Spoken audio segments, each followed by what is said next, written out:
body part and not let him gain additional yardage. I mean, we knew he was a pretty good running back going in, but we certainly have to tackle better. You played a lot of people Saturday. Some of the backups that caught your eye and after you watched the film, clue us in. Well, I'll tell you what the plan was going in, Chuck, to, let's get to the fourth quarter fresh, and let's try and play, a number of guys. And we thought the guys that went out on the first unit played really, really well. Some of the guys that came in reserve role, if you will. The one guy that we thought was Breon Dixon. He came in reserve role and he played a little better than he practiced. So we told him, you need to practice like you played the game. C.J. Miller, the freshman, he showed some promising signs, some things that we have to get corrected, but he showed some good signs. Austin came in, number 52, did a pretty good job at that position. And so we just got to continue to look at the second line guys, so to speak, and we got to close the gap. There was a lot of guys that came in the second wave and just showed us a little bit of a drop off. So we're going to pay attention to that and go coach the player. And there's not too many of them in that second wave, Chuck, that caught my eye. A lot of them caught my eye in terms of we better coach them a little bit better to get them up to speed. So that's where we're at with that unit right now.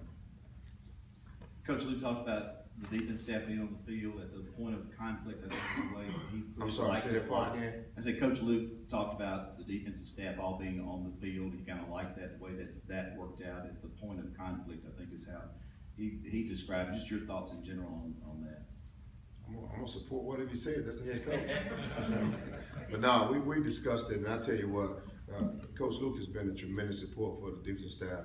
I mean, you're talking about a tremendous asset, to have a guy that's an expert at offensive line, and he does a tremendous job of helping us in the run game, identify the issues that's going on, and he supported from day one of having all the guys, down on the sideline. It was very beneficial because when you look at the overall picture.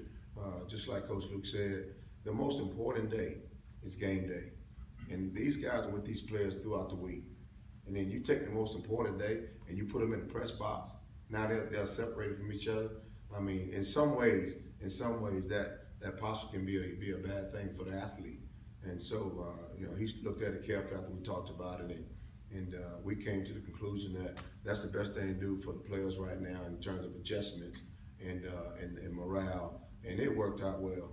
I mean, I thought you look on the sideline, Coach Jones from Coach Peever told Coach Roach, I mean, every time those guys came off the field, you can see them over there making adjustments.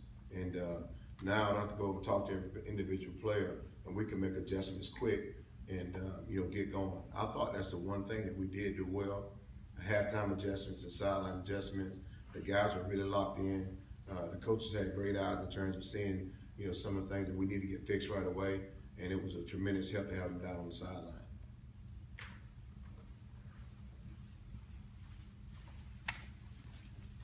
You've mentioned a little bit, Wesley, about depth and whatnot, but you were excited about that before the game. Were you a little surprised at maybe the lack of production from some of your second team guys?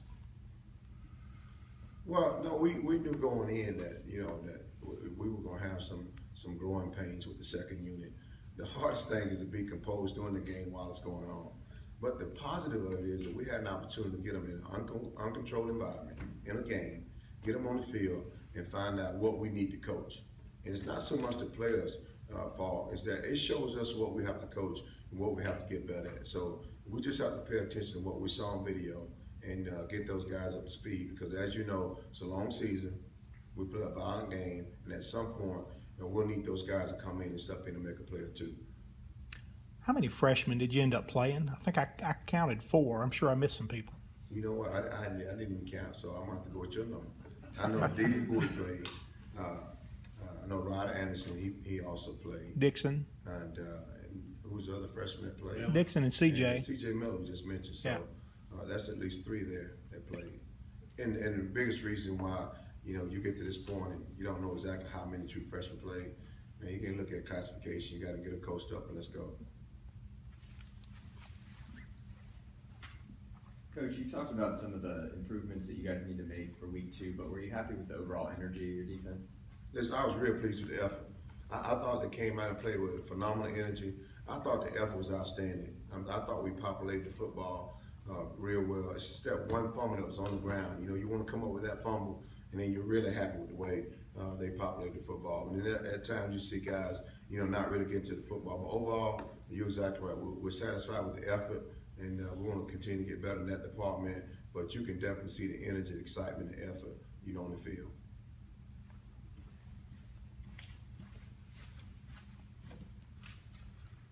A couple weeks ago, y'all moved Chuck Wily inside, and now you kind of moved him, or according to Saturday night, you moved him back to defensive end.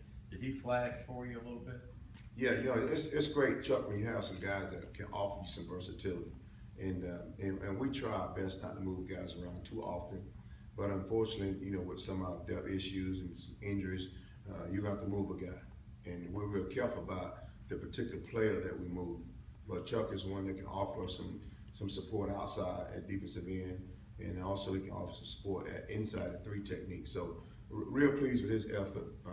I think his minimal mistakes was very minimal, which means that he can double task for us. So we're real pleased with what he came to offer for us on Saturday night.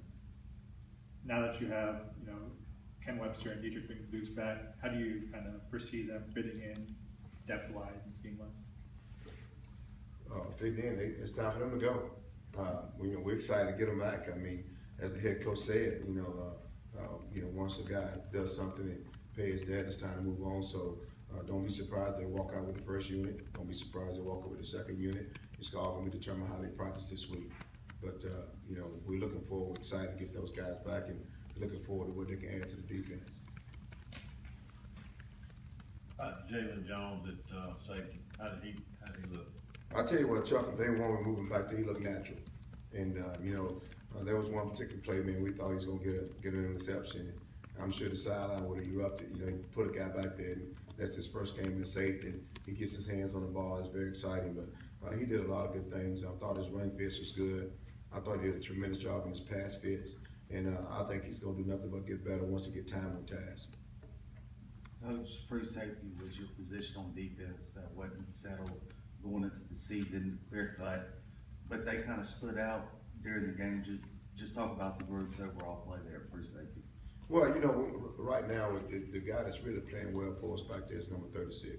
Xavier was really playing well for us, and he offers a lot of stability back there. The guy can quarterback the defense, make the checks, get us set, and play fast, And then C.J. Moore, he played well, back there at safety. Nowadays, you can say on paper there's a strong safety and a free safety, but by way of formation and movement, they can make you strong free and free to strong. So, we're both going to play with interchangeable safeties. I think both of them did a tremendous job. And then, C.J. Hampton came in and gave us a shot in the arm back there, as well as C.J. Miller. And I thought the star position played well, as a down safety corner type guy. So we saw a lot of positive things at the safety position, but we got to continue to keep getting better and keep growing guys to play in that spot. And I think we really helped ourselves by moving number 31, Jaylen Jones,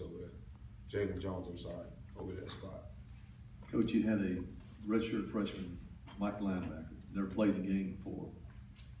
Give us your observation of Dante Evans. Dante Evans, I tell you what, I thought he did a tremendous job, one, of being poised. Because he hasn't received the calls, make the checks, and that in itself will make a young man a little nervous and play outside of himself. I thought Dante did a tremendous job of being poised, making the calls, getting the defense set. He was very engaging.